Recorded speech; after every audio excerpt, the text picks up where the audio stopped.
안녕하세요. 오늘 저희가 함께 살펴볼 자료는 당신께서 공유해주신 김리나 선생님의 컬럼입니다. 변화의 시대, 시스템 사고 교육은 왜 필요한가? 요즘 세상 돌아가는 거 보면 정말 정신없죠. 변동성, 불확실성, 복잡성, 모호성, 흔히 VUCA 시대라고들 하잖아요. 이런 시대를 살아가면서 우리 아이들한테 대체 뭘 가르쳐야 하나? 이런 고민 정말 깊어질 수밖에 없는 것 같습니다. 이 컬럼이 바로 그 지점을 아주 날카롭게 파고드는 것 같아요. 2015년부터 우리 교육과정에 창의융합인재 양성이라는 아주 멋진 목표가 들어왔잖아요. 근데 컬럼에서는 현실 교육은 여전히 지식을 잘게 잘게 쪼개서 전달하는 방식, 거기에 머물러 있다 이렇게 지적을 하고 있어요. 어쩌면 이런 방식이 아이들이 세상을 제대로 이해하는데 오히려 좀 방해가 될 수도 있다. 이런 상당히 도발적인 문제 제기에서 출발하는 것 같습니다. 그래서 오늘 저희의 임무는 아주 명확합니다. 이 컬럼을 통해서요. 왜 시스템 사고라는 조금은 낯설 수도 있는 이 관점이 지금 우리 교육 현장에 정말 절실하게 필요한 건지, 그리고 그 본질은 또 뭐고 어떤 가능성을 가지고 있는지 이걸 함께 깊이 좀 들여다보는 겁니다. 자, 그럼 이 중요한 논의 속으로 함께 들어가 볼까요? 컬럼은 먼저 현재 우리 교육이 마주한 좀 현실적인 어려움부터 짚고 넘어가는 것 같아요. 그 VUCA 시대가 요구하는 창의융합 역량하고 실제 학교에서 이루어지는 교육 사이에 좀 간극이 크다, 이런 이야기죠. 특히 지식을 과목별로 또 주제별로 이렇게 잘게 나누어서 가르치는 방식, 그 방식의 한계를 지적하는데요. 왜 이런 분절된 지식 전달 방식으로는 이 복잡한 세상을 제대로 이해하기가 어렵다고 보는 걸까요? 네. 핵심은 역시 그 연결고리의 부재라고 할 수 있겠죠. 우리가 현실에서 만나는 문제들을 한번 생각해 보세요. 어느 하나가 딱 떨어져 있는 경우가 거의 없잖아요. 경제 문제 따로, 사회 문제 따로, 환경 문제 따로. 이게 아니라 다 얽히고 설켜 있는데 학교에서는 이걸 다 분리해서 배우니까 그 전체적인 연결망을 보기가 너무 어려운 거죠. 칼럼에서도 아주 적절한 비유를 들었는데요. 나무 한 고루 한 고루가 아니라 숲 전체를 보는 눈이 필요하다고요. 아, 네네. 숲을 보는 눈? 네, 바로 그겁니다. 시스템 사고라는 건 단순히 개별 요소들을 그냥 합쳐놓는 게 아니에요. 그 요소들이 서로 어떻게 영향을 주고받는지, 그리고 시간이 흐르면서 이게 어떤 패턴을 만들어내는지, 그 관계와 구조를 보려는 관점인 거죠. 그러니까 단순히 눈앞에 벌어지는 사건만 쫓는 게 아니라 그 이면에 숨겨진 어떤 구조적인 힘, 동력을 파악하려는 노력이라고 할 수 있습니다.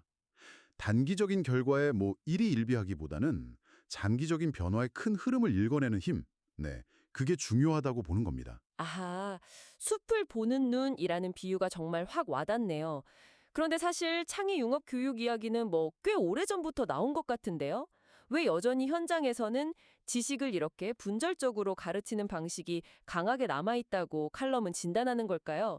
그 목표와 현실 사이의 괴리가 왜 이렇게 쉽게 좁혀지지 않는 건지 그 이유가 좀 궁금해지네요. 음, 칼럼이 그 이유를 아주 상세하게 분석하고 있지는 않지만 우리가 좀 추론해 볼 수는 있을 것 같아요. 아무래도 오랫동안 유지되어 온 그 교육 시스템 자체의 관성 같은 게 있겠죠. 평가 방식이라든지 또 교과서 중심의 수업 문화, 그리고 교사 양성 과정 같은 여러 가지 구조적인 요인들이 복합적으로 작용하는 결과일 겁니다. 그렇군요. 구조적인 요인들. 네. 그러니까 세운 목표를 설정하는 것하고 그걸 실제 교육 과정이나 교실 수업으로 구현해내는 것 사이에는 사실 큰 간극이 존재할 수밖에 없어요. 특히 이 시스템 사고라는 접근법 자체가 기존의 방식과는 상당히 다른 어떤 철학이나 방법을 요구하거든요. 아, 그렇죠. 그러니까 그 전환이 좀 더딜 수밖에 없는 그런 측면도 분명히 있을 거고요. 그래서 아마 칼럼은 단순히 목표 선언에 그치지 말고 이 시스템 사고라는 구체적인 방법론을 도입하는 걸 더 강조하는 것 같습니다. 와, 그렇군요. 어떻게 보면 시스템적인 문제 해결이 필요한 교육 현장의 문제를 그 자체로 또 시스템적으로 바라봐야 한다. 이런 말씀이시네요. 흥미롭습니다. 실제로 OECD나 유네스코 같은 국제기구에서도 미래 핵심 역량으로 이 시스템 사고를 강조하고 있고, 우리나라 2022 개정 환경교육 과정에도 지구를 하나의 시스템으로 이해한다. 이런 관점이 공식적으로 반영되었다고 하니까요. 이게 더 이상 일부 전문가들만의 이야기는 아니라는 건 분명해 보입니다. 근데 시스템 사고, 이 말이 주는 무게감 때문인지 아니면 좀 익숙하지 않아서인지 약간은 좀 추상적으로 들리기도 하거든요. 이걸 좀 더 구체적으로, 뭐랄까, 손에 잡히게 설명해 주실 수 있을까요? 네, 맞아요. 시스템 사고라는 용어 자체가 좀 딱딱하게 느껴질 수 있죠. 쉽게 말하면요. 연결된 것들을 그 연결된 상태 그대로 이해하려고 노력하는 거라고 보시면 됩니다. 단순히 여러 요소들을 그냥 목록처럼 쭉 나열하는 게 아니고요. 그것들이 서로 어떻게 영향을 주고받고 있는지, 그리고 그 결과로 왜 이런 현상이 나타나는 건지, 그 구조를 파악하려는 거예요. 칼럼에서 아주 좋은 예시를 들고 있죠. 바로 기후위기 교육입니다. 아, 기후위기 교육이요? 네. 예를 들어 그냥 탄소 배출 줄이자, 지구를 살리자 이런 구호만 반복하는 게 아니라는 거죠. 그 대신에 우리 사회의 경제 구조는 어떻고 에너지는 어떻게 생산되고 소비되는지, 또 개인들의 소비 문화는 어떤 영향을 미치는지, 그리고 이 모든 걸 규율하는 정치적인 결정 과정은 어떻게 얽혀 있는지, 이런 것들이 서로 맞물려서 돌아가면서 기후변화라는 이 거대한 결과를 만들어내는 거잖아요. 그 복잡한 상호작용의 네트워크, 그걸 들여다보는 겁니다.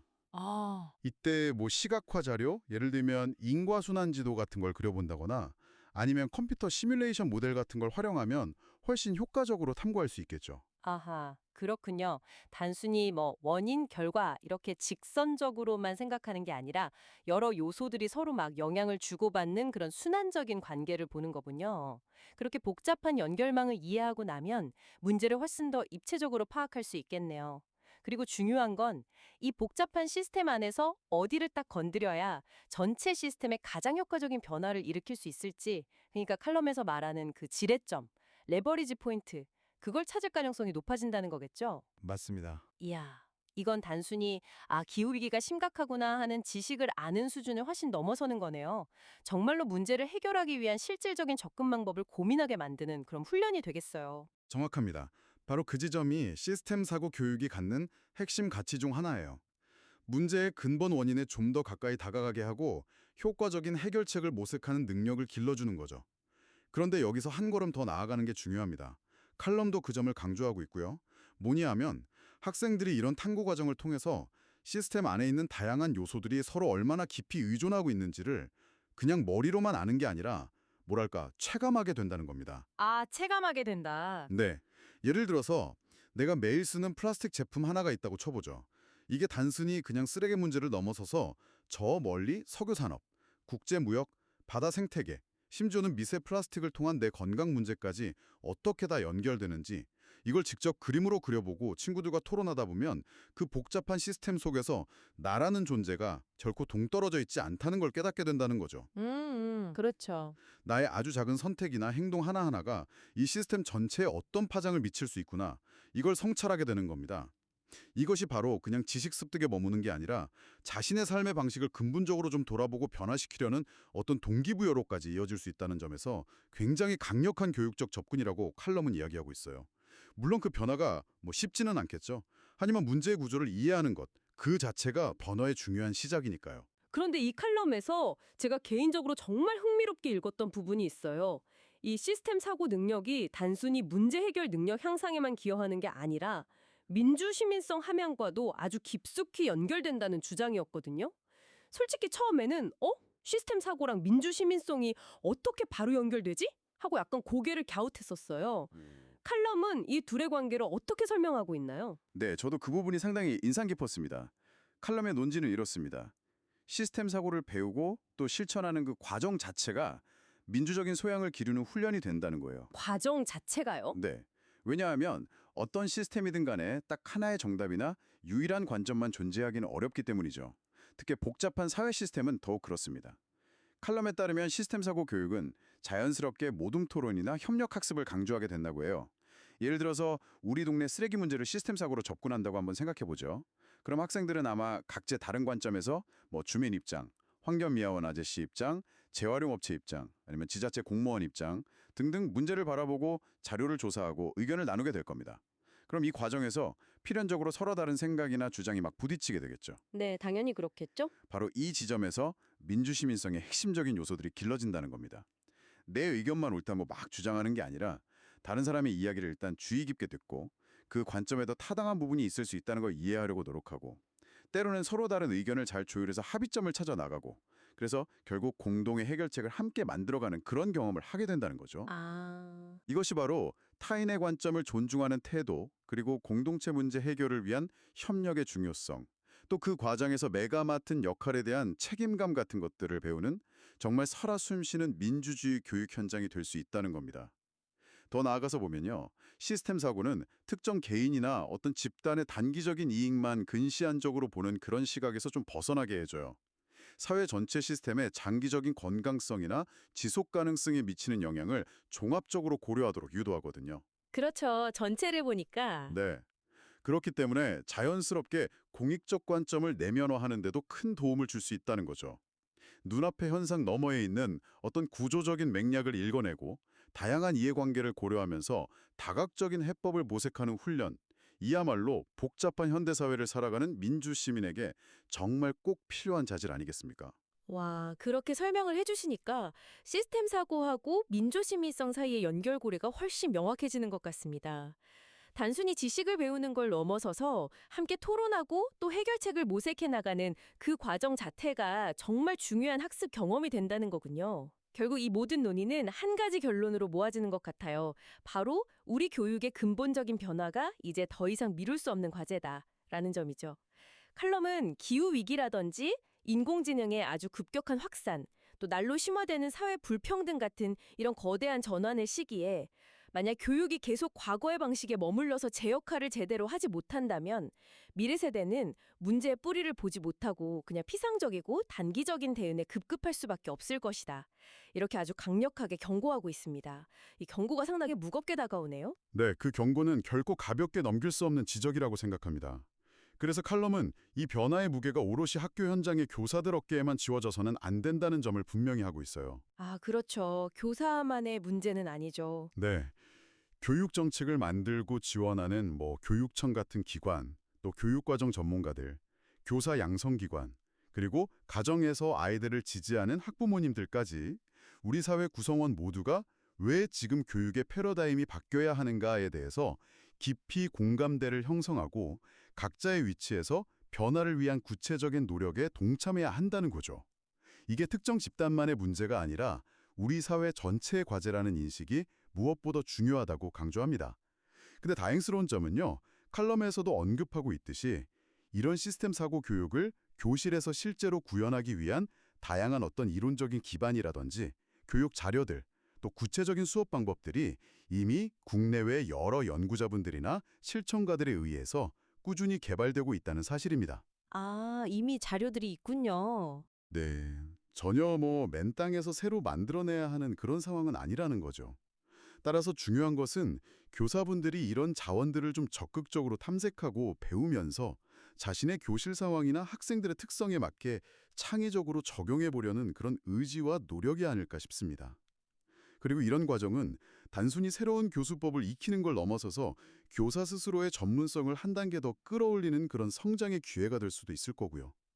더 나아가서 칼럼에서 제시된 것처럼 교사와 학생이 일방적으로 지식을 전달하고 그냥 수동적으로 받아들이는 그런 전통적인 관계에서 좀 벗어나서요.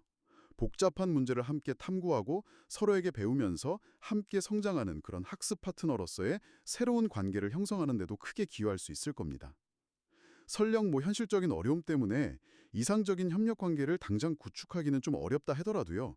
교사 한 사람이라도 이 시스템 사고의 중요성을 인식하고 자신의 수업에서 아주 작은 시도라도 꾸준히 해나간다면 그것만으로도 학생들에게는 매우 의미 있는 교육적 변화를 가져다 줄 수 있다. 이렇게 칼럼은 격려하고 있습니다. 네, 오늘 우리는 김리나 선생님의 칼럼이라는 정말 귀한 자료를 통해서 왜 이렇게 예측 불가능하고 복잡하게 돌아가는 이 시대에 우리 아이들에게 시스템 사고 교육이 필수적인지에 대해서 정말 깊이 있는 이야기를 나눠봤습니다.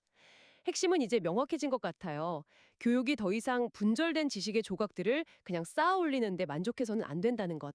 세상의 복잡한 현상들 속에 숨겨진 그 근본적인 연결고리하고 작동 원리, 즉 칼럼의 표현을 빌리자면 숲 전체를 보는 눈을 길러주는 데 교육의 초점이 맞춰져야 한다는 것이었죠. 그리고 이것이야말로 우리 아이들이 불확실한 미래 사회를 좀 주체적으로 헤쳐나가고 더 나은 세상을 만들어가는 데 필요한 핵심적인 역량이 될 것이다. 이 점을 다시 한번 확인할 수 있었습니다. 네, 맞습니다. 이 칼럼은 다음 글에서 시스템 사고가 실제 교실 수업에서 어떻게 구현될 수 있는지 구체적인 사례를 통해서 보여줄 예정이라고 하니까 더욱 기대가 됩니다. 오늘 나눈 이야기를 바탕으로 여기서 한 걸음만 더 나아가서 당신에게 질문을 하나 던져보고 싶습니다. 오늘 우리가 함께 살펴본 이 시스템 사고라는 렌즈가요? 비단 학교 교육이나 거창한 사회 문제에만 적용되는 것일까요? 혹시 당신이 현재 일상생활에서나 아니면 직장에서 부딪히고 있는 어떤 문제 혹은 개인적으로 풀고 싶은 어떤 고민에 이 시스템 사고의 관점을 한번 적용해 본다면 어떨까요? 어쩌면 복잡하게 얽혀 보이기만 했던 그 문제의 실타래 속에서 이전에는 전혀 보지 못했던 어떤 새로운 해결의 실마리, 네, 바로 당신만의 지렛점을 발견하게 될지도 모릅니다. 이 질문을 잠시 마음에 품고 한번 곱씹어 보시는 것, 이것 또한 오늘 우리가 나눈 이야기 못지않게 아주 흥미로운 탐구가 될 것이라고 생각합니다. 정말 통찰력 있는 컬럼을 공유해 주셔서 너무 감사합니다. 덕분에 오늘 우리 사회와 교육이 나아가야 할 중요한 방향에 대해서 정말 의미 있고 풍성한 대화를 나눌 수 있었던 것 같습니다. 다음 탐구에서 또 새로운 지식과 영감을 가지고 찾아뵙도록 하겠습니다.